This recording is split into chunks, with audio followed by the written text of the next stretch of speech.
తెలంగాణ ఛత్తీస్గఢ్ సరిహద్దుల్లో మావోయిస్టుల ఏరివేతే లక్ష్యంగా కొనసాగుతున్న ఆపరేషన్ కగార్కు తాత్కాలిక బ్రేక్ పడింది. పాకిస్తాన్ దాడులతో సరిహద్దుల్లో నెలకొన్న ఉద్రిక్త పరిస్థితుల నేపథ్యంలో కేంద్ర ప్రభుత్వం అత్యవసరంగా ఈ నిర్ణయం తీసుకున్నట్లు తెలుస్తోంది. మావోయిస్టుల కంచుకోటగా భావిస్తున్న కర్రగుట్ట అటవీ ప్రాంతాన్ని విస్తృతంగా జల్లెడపడుతున్న సిఆర్పీఎఫ్ బలగాలను తక్షణమే వెనక్కి రావాల్సిందిగా ఉన్నతాధికారులు ఆదేశాలు జారీ చేశారు.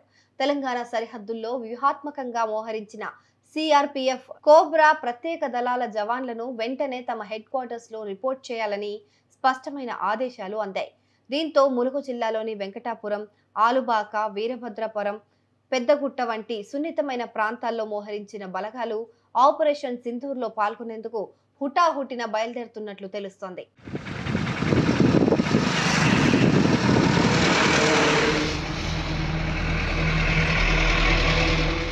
భారత్ పాకిస్తాన్ సరిహద్దుల్లో యుద్ధ మేఘాలు కమ్ముకుంటున్న నేపథ్యంలో కేంద్ర ప్రభుత్వం అత్యంత ప్రాధాన్యతతో ఈ బలగాలను సరిహద్దుకు తరలిస్తోంది.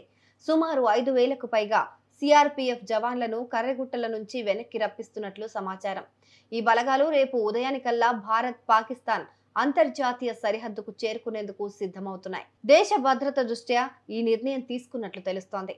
అయితే ఛత్తీస్గఢ్ రాష్ట్ర పరిధిలో దండకారణ్యంలోని మావోయిస్టులపైన పోరాటం మాత్రం ఆగదని తెలుస్తోంది. అక్కడ డిఆర్జీ, ఎస్టీఎఫ్, బస్తర్ ఫైటర్స్ ఆధ్వర్యంలో ఆపరేషన్ కగార్ యథావిధిగా కొనసాగనుంది. కేంద్ర బలగాలు వెనుదిరగడంతో గత కొంతకాలంగా ఉద్రిక్త పరిస్థితులు నెలకొన్న ఏజెన్సీ గ్రామాల ప్రజలు తాత్కాలికంగా ఊపిరి పీల్చుకోనున్నారు. కర్రెగుట్టలో ఆపరేషన్ కగార్కు తాత్కాలికంగా బ్రేక్ వేయడంతో అప్రమత్తంగా ఉన్న మావోయిస్టులకు ఇది కొంత ఊరట కలిగించే అంశంగా మారొచ్చు.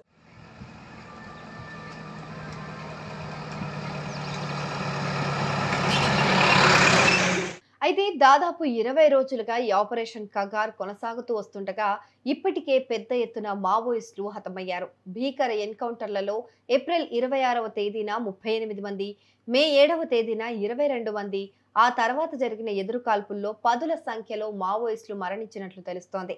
ఈ ఆపరేషన్లో కేవలం మావోయిస్టులే కాకుండా పోలీసులు కూడా ప్రాణాలు వదిలారు. మావోయిస్టులు పెట్టిన ల్యాండ్ మైన్లకు ఒకసారి ఓ జవాన్ మరణించగా మరోసారి ముగ్గురు ఒకేసారి ప్రాణాలు కోల్పోయారు.